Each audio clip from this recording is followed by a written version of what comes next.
Sevgili dostlar, sosyal medyada ve gittiğimiz toplantılarda en çok sorulan soru, elhamdülillah diyeceğim, bazıları maalesef diyor, sizi tanıyabilir miyiz? Elbette muarefe, karşılıklı tanışma sünnettir. Efendimiz Aleyhisselatü Vesselam meclise oturanlarla önce ismen, cismen, bedenen ve memleket olarak herkesin nereden geldiğini, nasıl bir hayat yaşadığını öğrenmek ister ve ondan sonra sohbete, muhabbete ve icraate koyulurlardı. Bu sünnettir. Maalesef bu sünneti biraz geride bıraktık. Uluslararası arenada bizim dinimize olmayan insanların birbirlerine kartlarını verdiklerini ve ne iş yaptıklarını, kendilerini birebir tanıştıktan sonra iş konuştuklarını gördük. Bu bizim Efendimiz Aleyhisselatü Vesselam'ın, Peygamberimizin sünnetidir. Bugün sosyal medya üzerinden sizlere birazcık kendimi anlatmaya çalışacağım. En çok zorlandığım ve kendimi anlatırken riyaya girmekten, gösterişe kapılmaktan dolayı Allah'a sığınarak konuşmaya çalıştığım mevzu bu. Ama Bismillah diyelim.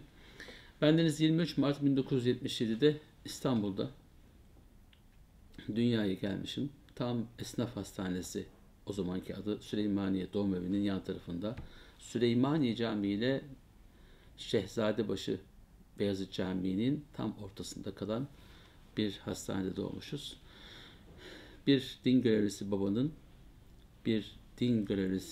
babanın evladı olarak dünyaya gelen Zeynep Hanım'ın çocuklar olarak Bismillah demişiz dünyadaki serüvenimize. Ve İstanbul'un tam göbeğinde Sultanahmet'te büyümek nasip oldu. O ezanların gölgesinde alimlerin, şairlerin, tüccarların en iyilerinin olduğu, saray kedilerinin, saray eşrafının, saray teşrifatının, saray ikramının, dünyanın misafir olduğu, dünyanın misafirlerine mihmandarlık yapıldığı At Meydanı'nda Sultanahmet Camii, Firuza Camii, Ayasofya Camii'nin hemen ortasında Divan Yolu Caddesi numara 8'de hayatımızın uzunca bir bölümünü yaşamak nasip oldu.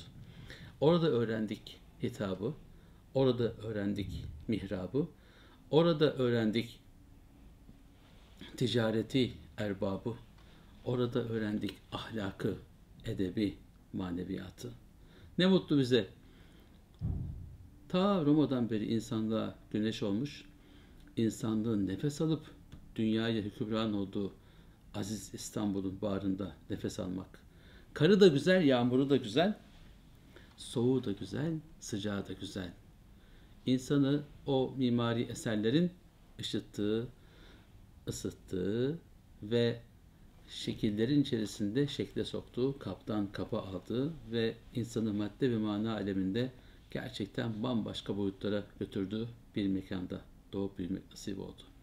Sultanbeyli İlkokul eğitimimizi Büyükleşirpaşa İlköğretim Okulu'nda, aslında Mahmutpaşa İlköğretim Okulu'na tam 5 yaşında kayıt yaptırdım. 2. sınıfta da yatay geçişte Büyükleşirpaşa İlköğretim Okulu'na geçtik. Öğretmenim hala hayatta, Meliha Gültekin, kendisine selam olsun buradan. Kendisi ilk öğretmenim olduğu için hayat yolculuğumda çok büyük önderlik etti. Allah ondan razı olsun. Ardından Sultanbeyli Kur'an kursuna gittik. Tabii ki ilk Kur'an hocam Firuza Camii İmam Hatibi, sebebi vücudum olan kıymetli babacığım Hafız Hüsnü okumuştur. Büyük hocam Hafız Ali Kemal okumuş, kıymetli dedeciğimdir. Ve Gönül hocam Kur'an yolculuğumun güzel sesi, gece uyandıranı, elbiselerimizi hazırlayanı, hadi oğlum sen de hafız olacaksın inşallah diyerek kalbimize, ruhumuzu hep güzellik üfleyen kıymetli anneciğim Zeynep Okumuş'a teşekkür ediyorum. Benim gibi 3 kardeşim var. Birisi abim, ikisi kardeşim. Onlar da kendileri Kur'an-ı Kerim'i baştan sona hep beraber aynı okullarda ezberledik. Ve hepimiz akademik manada ortaokul, lise, üniversite, yüksek lisans ve doktora seviyesinde çalışmalar yaptık. Demek ki Kur'an-ı Kerim'i öğrenmek, onu ezberlemek, manasına vakıf olmak, ilmin tabanına oturtturulduğunda bambaşka bir yolculuğa vesile oluyor. Bu vesileyle Kur'an-ı Kerim'i ezberlememize, dünya Kur'an okuma yarışmalarına gitmemize vesile olan kursların başkanı merhum Hafız Abdullah Vanlıoğlu hocama ve Kur'an kurslarında okuduğum hocalarıma Kur'an, ilim ve maneviyat yolculuğumun besmelesini çeken ve bize muhabbetle ilmin coşkusunu ve güzelliğini aktaran kıymetli hocalarıma da ayrı ayrı teşekkür ediyorum. Ardından ilk akademik çalışma hayatım 1997 yılında hem imamlık görevini hem de İlahiyat Fakültesindeki ilk senemi Allah lütfetti. 1997'de aynı döneme denk getirdi Rabbim. Marmara İlahiyatı hazırlığı okumadan imtihana girerek hem yazılı hem sözlü sınavını geçerek bir sınıf atlayarak birinci sınıftan hazırlığı okumadan başlamış oldum. Marmara İlahiyat hayatımın okuludur. 10 yaşında karar verip 20 yaşında tam 10 yıl sonra hayal ettiğim okula tek ve ilk tercihle girip zevkle okuduğum, her gününü bir altın gün, altın çağ gibi gördüğüm okulu bitirmek nasip oldu. Okulun son senesiydi. Kur'an-ı Kerim'in tamamını ezbere okumadığımda İstanbul birincisi olmuştum. Halbuki Eyüp Sultan Camii'nde her sabah Kur'an okuyordum ezbere. Eyüp müftüsü Mahmut Gülen Hoca emretti, yarışmaya gireceksin dedi. Hocam ben eski hafızım, o kadar kuvvetli okuyucu değilim.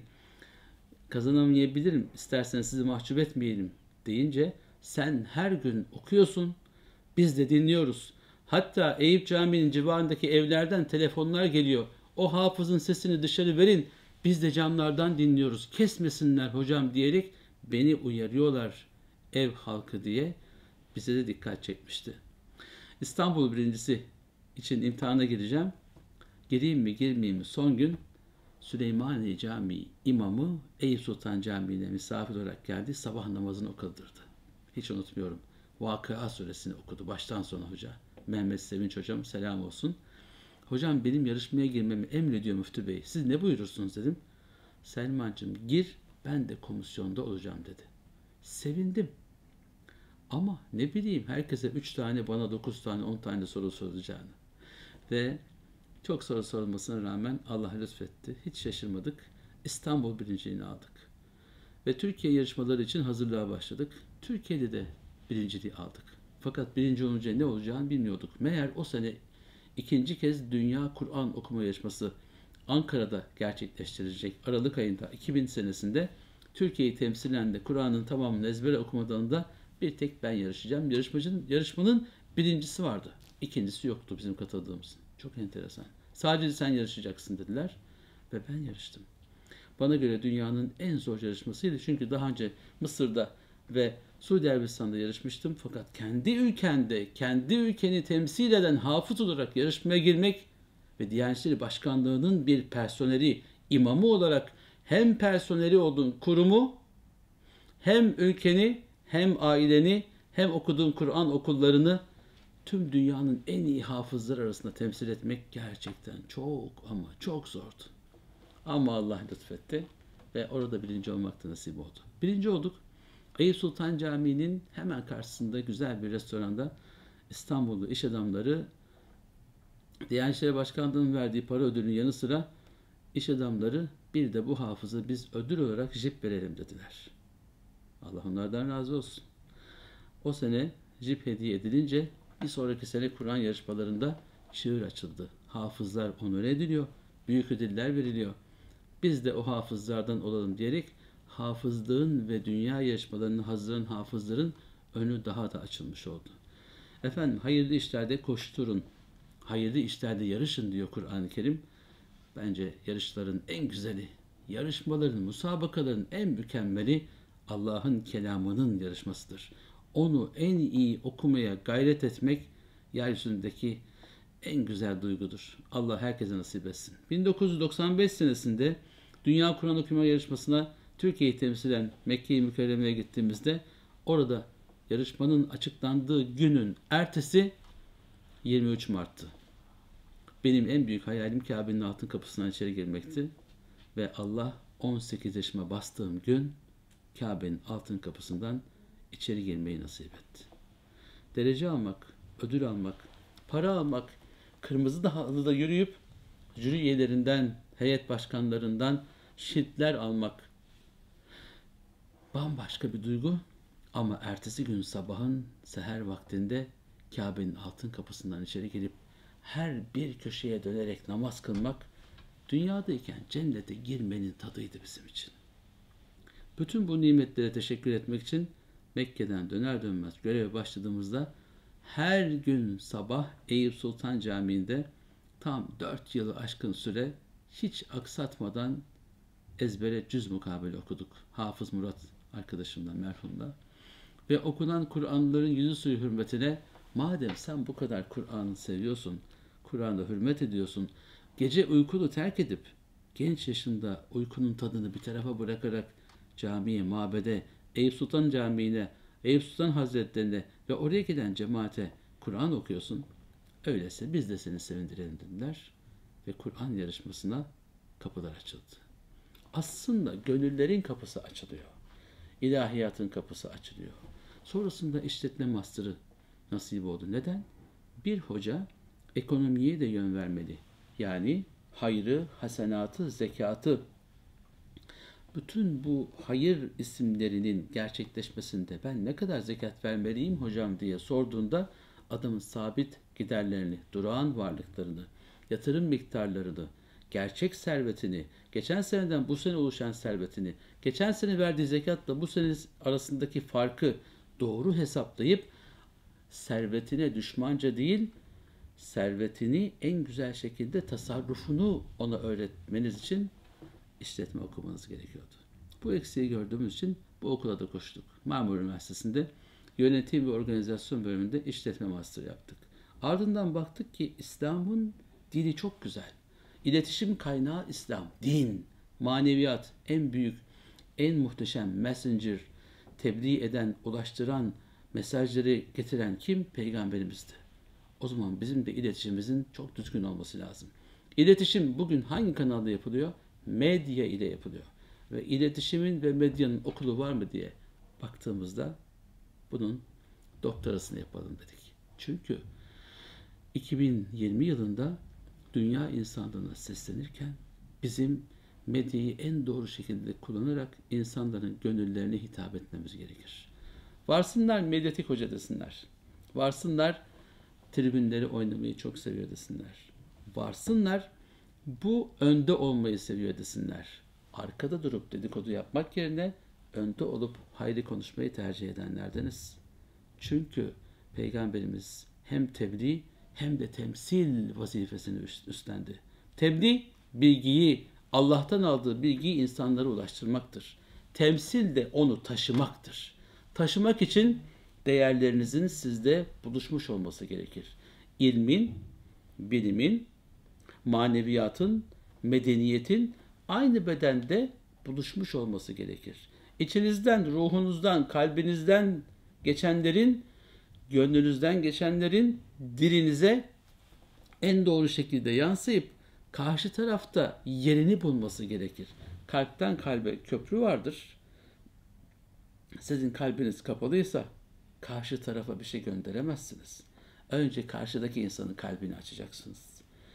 Esselamu aleyküm dediğinizde karşı tarafa mesaj veriyorsunuz. Nedir o mesaj? Allah'ın selamı, emniyeti, muhabbeti, esenliği size olsun. Karşı tarafta ve aleykümselam dediğinde ben de sana karşı aynı duyguları ithaf ediyorum, arz ediyorum dediğinde köprü kurulmuş olur. Onun için selam sihirlidir, selam etkilidir. Bunu kullanmaya çalışıyoruz. Edeple gelen lütufla gider.